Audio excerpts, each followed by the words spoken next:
حضرت سلمہ رضی اللہ عنہ بیان کرتی ہیں، رسول اللہ صلی اللہ علیہ وسلم نے فرمایا، جب تم کسی مریض یا میت کے پاس جاؤ تو اچھی بات کہو، کیونکہ تم جو بات کرتے ہو تو فرشتے اس پر آمین کہتے ہیں۔ مشکوٰۃ المصابیح، حدیث 1617۔ حضرت براء بن عازب رضی اللہ عنہ بیان کرتے ہیں، ہم رسول اللہ صلی اللہ علیہ وسلم کی معیت میں ایک انصاری شخص کے جنازے میں شریک ہوئے۔ ہم قبر تک پہنچ گئے، ابھی لحد تیار نہیں ہوئی تھی۔ رسول اللہ صلی اللہ علیہ وسلم بیٹھ گئے تو ہم بھی آپ کے پاس بیٹھ گئے، گویا ہمارے سروں پر پرندے ہوں۔ آپ کے ہاتھ میں ایک لکڑی تھی جس سے آپ زمین کورید رہے تھے۔ آپ صلی اللہ علیہ وسلم نے سر اوپر اٹھایا تو فرمایا، عذاب قبر سے اللہ کی پناہ طلب کرو۔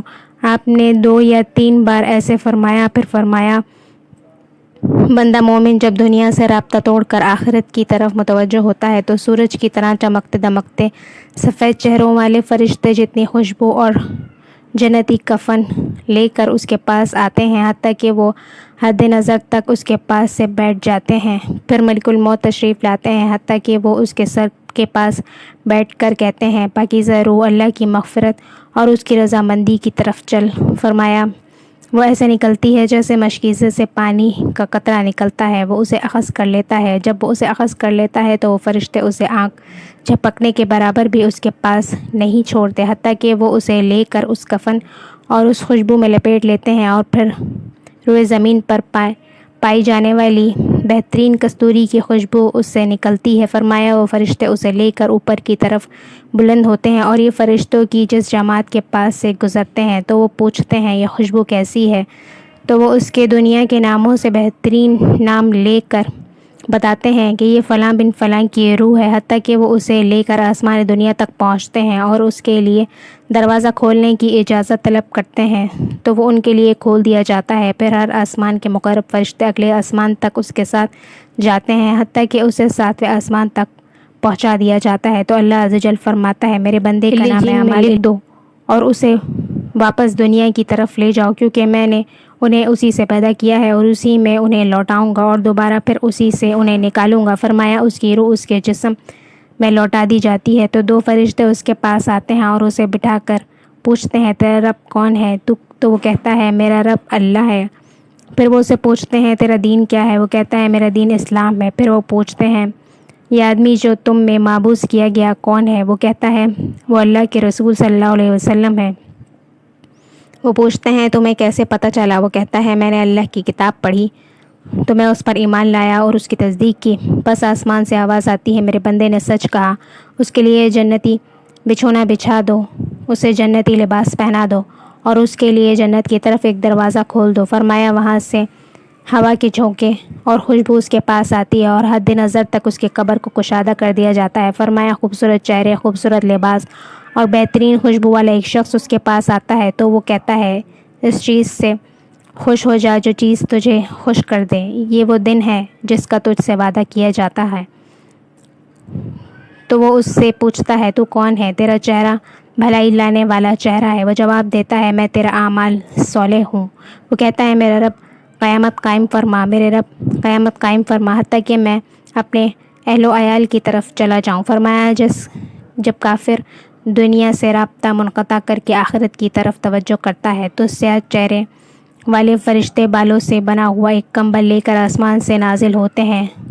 وہ اس سے حد نظر کے فاصلے تک بیٹھ جاتے ہیں، پھر ملک الموت تشریف لاتے ہیں، حتیٰ کہ اس کے سر کے پاس بیٹھ جاتے ہیں تو خبیث روح اللہ کی ناراضی کی طرف چل۔ فرمایا، وہ روح اس کے جسد میں پھیل جاتی ہے تو وہ اسے ایسے کھینچتا ہے جیسے لوہے کی سلاخ کو گیلے اون سے کھینچا جاتا ہے۔ وہ ملک الموت اسے اخذ کر لیتا ہے۔ جب وہ اسے اخذ کرتا ہے تو وہ فرشتے پلک جھپکنے کے برابر بھی اسے اس کے ہاتھ میں نہیں رہنے دیتے، حتیٰ کہ وہ اسے اس بالوں سے بنے ہوئے کمبل میں لپیٹ لیتے ہیں اور اسے زمین کے مردار سے نکلنے والی انتہائی بری بدبو نکلتی ہے۔ وہ اسے لے کر اوپر چڑھتے ہیں تو وہ فرشتوں کی جس جماعت کے پاس سے گزرتے ہیں تو وہ پوچھتے ہیں، کیسی خبیث روح ہے؟ وہ کہتے ہیں، فلاں بن فلاں کی، اور وہ اس کا دنیا کا انتہائی قبیح نام لے کر بتاتے ہیں، حتیٰ کہ اسے آسمان دنیا تک لے جایا جاتا ہے۔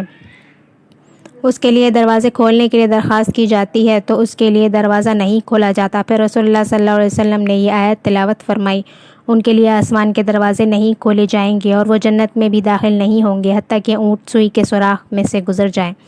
اللہ عز و جل فرماتا ہے اس کی کتاب کو سب سے نچلی زمین میں سجین میں لکھ دو، پھر اس کی روح کو شدت کے ساتھ پھینک دیا جاتا ہے۔ پھر آپ صلی اللہ علیہ وسلم نے یہ آیت تلاوت فرمائی، جو شخص اللہ کے ساتھ شرک کرتا ہے تو گویا وہ آسمان سے گر پڑا تو اب پرندے اسے اچک لیں یا ہوا اسے کسی دور جگہ پر پھینک دے، اس کی روح اس کے جسم میں لوٹا دی جاتی ہے اور 2 فرشتے اس کے پاس آتے ہیں اور اسے پوچھتے ہیں تیرا رب کون ہے؟ وہ حیرت زدہ ہو کر کہتا ہے ہائے ہائے میں نہیں جانتا۔ وہ اس سے پوچھتے ہیں تیرا دین کیا ہے؟ تو وہ حیرت زدہ ہو کر کہتا ہے ہائے افسوس میں نہیں جانتا۔ پھر وہ پوچھتے ہیں یہ شخص جو تم میں معبود کیا گیا کون ہے؟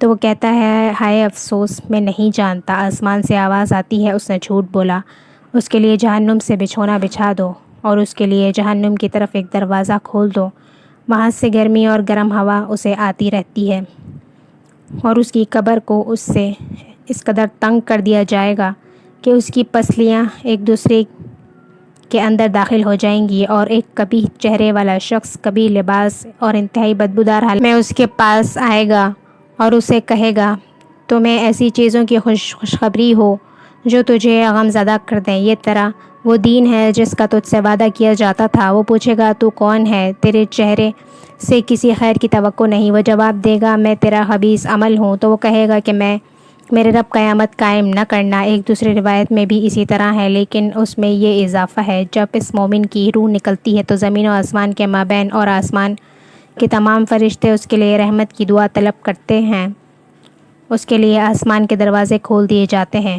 ہر دروازے والے اللہ سے دعا کرتے ہیں کہ اس کی روح ان کی طرف سے بلند کی جائے، اور اس یعنی کافر کی روح رگوں سمیت کھینچی جاتی ہے، اور زمین و آسمان کے مابین والے تمام فرشتے اور آسمان والے تمام فرشتے اس پر لعنت کرتے ہیں۔ آسمان کے دروازے بند کر دیے جاتے ہیں اور تمام دربان فرشتے اللہ سے دعا کرتے ہیں کہ اس کی روح کو ہماری طرف سے بلند نہ کیا جائے۔ مشکوٰۃ المصابیح حدیث 1630۔